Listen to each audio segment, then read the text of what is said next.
ভাইয়া? শুনলাম তো, শুনছি। স্ক্যান টিক চিহ্ন, টিক চিহ্ন দিতে হবে। যাইতেছে তো, টিক চিহ্ন না দিলে হইব না।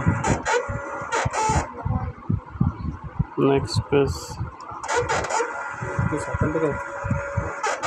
মানুষ মানে এটাই ভুল করে, টিক চিহ্ন দেয় না।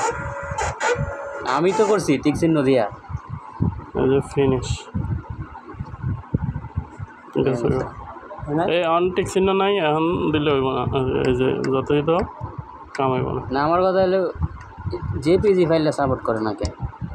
জেপিজি হিডেন করা আছে কোনো কারণবশত।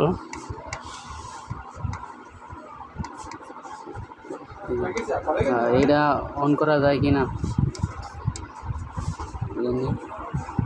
এটা অন করতে গেলে তোমার হয়তো এদিকে কোনো কিছু ইয়ে করতে হইব, চেঞ্জ করতে হইব।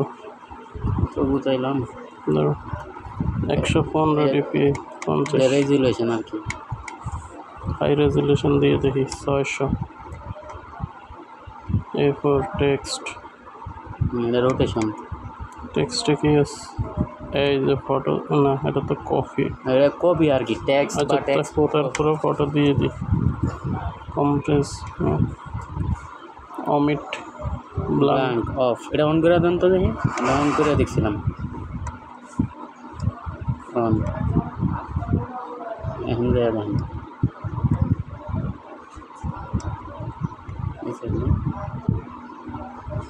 পিডিএফ এর মধ্যে কি ইমেজ? পিডিএফ তো পিডিএফ এর ভিতরে আবার ইমেজ হইব কা? পিডিএফ এর ভিতরে তো এই অপশনগুলো থাকে, পিডিএফ, টিপ, জেপিজি।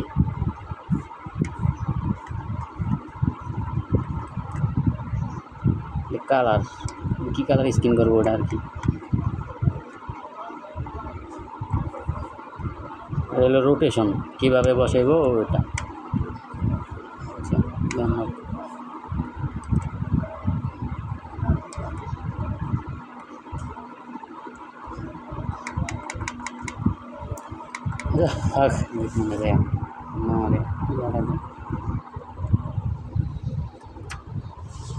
ফাইল